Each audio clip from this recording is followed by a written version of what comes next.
Bonjour, c'est Clément Bolo, animateur du comité En Marche Bulgarie-Balkans. J'ai rencontré Bruno Pludemacher, conseiller des Français de l'étranger à Munich, et nous avons parlé de plusieurs aspects de son rôle. Bonjour Bruno, comment vas-tu et présente-toi, qui es-tu ? Bonjour Clément, je m'appelle Bruno Pludemacher, je vis en Allemagne depuis l'été 2000, ça fait un peu plus de 20 ans avec ma famille, même si les enfants grands maintenant sont repartis étudier en France et travailler en France ou ailleurs. J'ai vécu également en Suisse entre 80 et 86 et au Zaïre, devenu République démocratique du Congo en 86-87. Je suis ingénieur, D'accord. je travaille comme entrepreneur aujourd'hui, je suis en pleine création d'entreprise et je suis conseiller des Français de l'étranger, ce qu'on appelait conseiller consulaire avant, depuis 2014. C'est vrai, quand on a préparé ce podcast, tu m'as dit que tu étais conseiller consulaire. Qu'est-ce que c'est et qu'est-ce qui t'a amené à te présenter à ce poste ? Depuis, alors, je ne sais pas l'année exactement, mais quelque temps après la fin de la Deuxième Guerre mondiale, a été établi un Conseil supérieur des Français de l'étranger qui comprenait jusqu'en 2014 environ 150 membres, membres qui étaient à l'origine nommés par le gouvernement, enfin par le ministère des Affaires étrangères, et qui depuis 1986 sont élus au suffrage universel direct.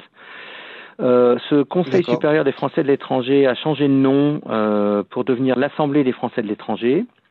Et il y a eu une réforme. En fait, normalement, il devait y avoir des élections en 2012. Comme ça coïncidait en même temps que les présidentielles et les législatives, c'était un petit peu compliqué à organiser. C'était reporté à 2013. Et le nouveau gouvernement en 2012 a fait une réforme passant de 150 à 440 environ le nombre de conseillers. Mais mettant en place un système à 2 niveaux. Donc on a aujourd'hui des conseillers, ce qui s'appelait des conseillers consulaires.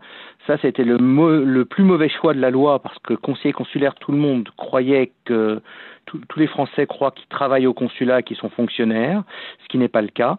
On a obtenu le changement de dénomination en conseiller des Français de l'étranger à partir de mai 2020. Donc 440, un peu plus de 440, donc plus de proximité, plus de conseillers de terrain, on va dire, et une partie d'entre eux sont membres d'une assemblée, l'Assemblée des Français de l'étranger, 90, élus au sein des 440. Mais alors du coup, est-ce qu'au sein de cette assemblée, est-ce que tu participes au vote des lois? Est-ce que tu représentes officiellement la France? Alors, nous ne participons pas au vote des lois, nous sommes des élus locaux. Donc, comme un conseiller municipal ou plutôt comme un conseiller départemental ou un conseiller régional. Donc, comme eux, on ne participe pas au vote des lois. Ça, c'est le boulot des sénateurs et des députés. En revanche, nous élisons, en tant que grands électeurs, les sénateurs représentant les Français établis hors de France. Les sénateurs en France, c'est un suffrage indirect. Ils sont élus par ce qu'on appelle des grands électeurs, qui sont des conseillers municipaux, départementaux, régionaux, les députés, etc. Donc, pour les Français de l'étranger, ces 12 sénateurs des Français de l'étranger sont élus en 2 groupes de 6, tous les 3 ans, pour des mandats de 6 ans, et sont élus par les conseillers consulaires et les députés des Français de l'étranger. Donc, la deuxième question, c'était est-ce qu'on représente la France? Non. La France est représentée par les ambassades et les consulats. Nous représentons les Français. Les Français vivant dans la circonscription, comme un conseiller départemental représente les Français de son département. C'est exactement la même chose. La distinction entre l'élu qui représente le peuple directement, même chose pour le député parle au nom du peuple français, et l'exécutif en fait. Les ambassades, les consulats sont le bras de l'exécutif. Comment ça se passe au niveau de ce travail? Tu travailles à temps plein et je vais être indiscret. Combien es-tu payé en tant que conseiller consulaire? Alors, un conseiller consulaire n'est pas payé, il est indemnisé. Il est indemnisé pour ses déplacements dans la circonscription et pour ses frais de bureau. Les circonscriptions sont parfois très grandes. La mienne n'est pas gigantesque, c'est la Bavière et le Baden-Württemberg, donc on peut se déplacer en voiture ou en train. Mais certaines circonscriptions, ce sont des pays entiers, la Russie entière par exemple. Il est clair que dans ce D'accord. cas-là, il est nécessaire de pouvoir se déplacer en avion, donc l'indemnité est un petit peu supérieure. Pour ma circonscription, l'indemnité est très exactement de 1 726 € par semestre, c'est-à-dire d'un peu moins de 300 €, dans les 280 € par mois à peu près. Ce qui n'est pas D'accord. gigantesque et ce qui ne permet évidemment pas de vivre, notamment à Munich. Donc, c'est pas un travail à temps plein. Comme la plupart des postes d'élus locaux, c'est un travail à temps partiel. C'est même pas vraiment un travail, c'est un mandat pour être précis, donc qui est légèrement indemnisé. Donc comme on l'a vu, ça dépend fortement des circonscriptions, mais c'est jamais gigantesque. Et il faut travailler à côté, c'est clair. Mais en revanche, ça prend du temps. Alors il y a des gens qui ne font que le strict minimum, c'est un peu dommage, mais si on en fait plus, ça prend clairement environ 30% du temps. Oui.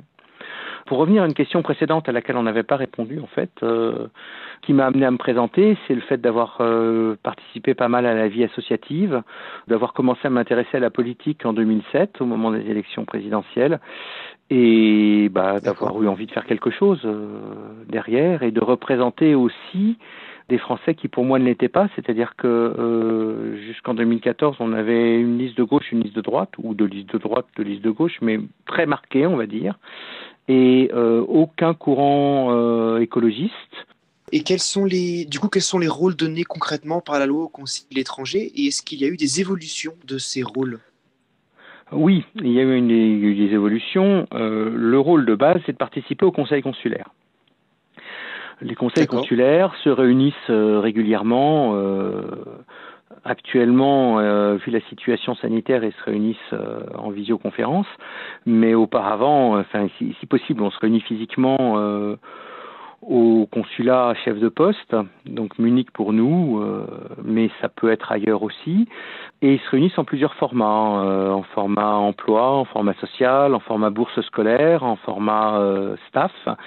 Donc bourse scolaire, on comprend bien ce dont il s'agit. Il s'agit des bourses pour les établissements d'enseignement français à l'étranger qui sont horriblement chers. Ça varie suivant les pays, mais Oui. entre 2 000 et 10 000 € par an, parfois plus. Le staff, c'est ce qui a remplacé la réserve parlementaire et c'est donc en fait il s'agit des subventions données aux associations qui en font la demande.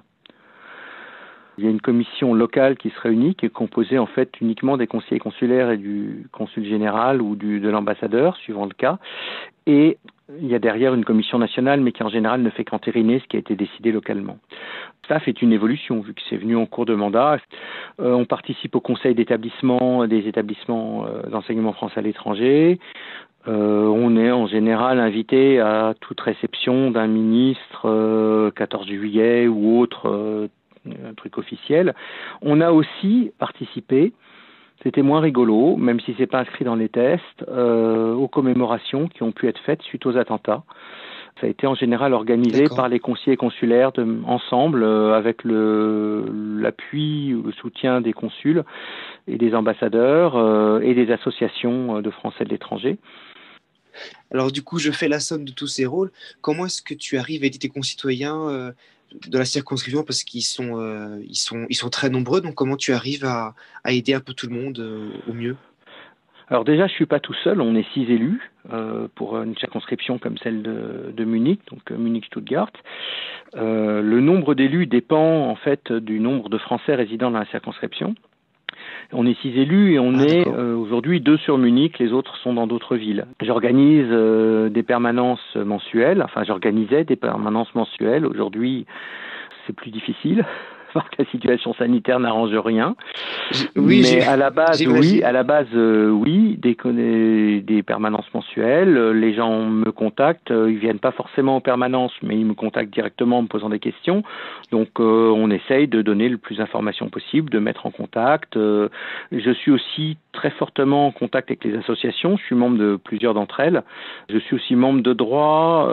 Certaines associations, notamment d'aide sociale, incluent les conseillers consulaires systématiquement dans leur, pas dans le bureau, mais dans le conseil d'administration, de manière à être impliqué avec voix consultative. Mais c'est pareil, Ça permet d'être en contact, de savoir ce qui se passe dans les associations. Plusieurs d'entre elles m'invitent systématiquement, ou moi ou mes collègues, à leurs assemblées générales, notamment les associations Flammes, par exemple, donc de français langue maternelle. Donc ça, c'est pour moi important de jouer, d'être en contact avec ce tissu associatif qui peut être, suivant les pays, plus ou moins riche. Parce que c'est là qu'on voit ressortir les problèmes, les questions. On n'arrive pas à toucher tout le monde. Mais du coup, quelles sont tes relations avec les autorités consulaires françaises ? Les services consulaires sont les représentants de l'administration et de l'État français. D'accord. Nous, conseillers consulaires, on est les élus. C'est un petit peu comme en France, quand on va voir son élu parce qu'on a un problème, parce qu'on n'a pas réussi à obtenir ce qu'on voulait ou à comprendre ce que demandaient les services de la mairie ou du département, ou la CAF, ou la Caisse d'allocation familiale, etc. On va voir l'élu parce qu'on espère que lui, il aura une réponse et il pourra agir. C'est un petit peu la même chose à ce niveau-là. Le consulat ne peut pas non plus répondre à toutes les questions. Ils sont pas capables d'informer sur tout. En revanche, il y a des domaines qui sont leurs domaines réservés. La visite aux prisonniers, c'est les consulats, c'est pas nous. L'aide sociale, il y a une partie qui passe par le consulat, il y a une grosse partie qui passe par les associations. Bon, il faut le dire clairement, en règle générale, les relations sont bonnes avec le consulat. En règle générale. De temps en temps, elles peuvent être un peu tendues, c'est arrivé. On peut ne pas être d'accord sur un sujet. Je pense que c'est important d'avoir des relations cordiales pour pouvoir être ferme le jour où il faut être ferme. Il y a eu aussi, par exemple, les affaires militaires. Maintenant, ça s'appelait le JDC, Journée Défense Citoyenneté. Il y a défense, il y a citoyenneté. Et la partie citoyenneté, on s'était mis d'accord avec le consulat à Munich, elle était présentée par les conseillers consulaires. Parce que c'est important qu'il n'y ait pas que le militaire qui présente. Et que la partie citoyenneté, c'est une chose de la faire présenter par le consul ou un représentant du consul, c'est une autre chose de la faire présenter par un élu qui représente finalement, alors c'est peut être grandiloquent, mais il représente le peuple, il représente les citoyens, l'élu, directement. C'est vrai, c'est le principe même de la démocratie. Démocratie représentative. La France, l'Allemagne, la Bulgarie sont des démocraties représentatives. On élit quelqu'un sans mandat impératif qui va représenter en son âme et conscience, à son niveau, en fonction du mandat pour lequel il a été élu, ses concitoyens. Merci beaucoup pour le temps que tu as pris pour répondre à toutes ces questions et la précision de tes réponses. Merci à toi. Surtout, je pense que ça intéressera beaucoup de personnes.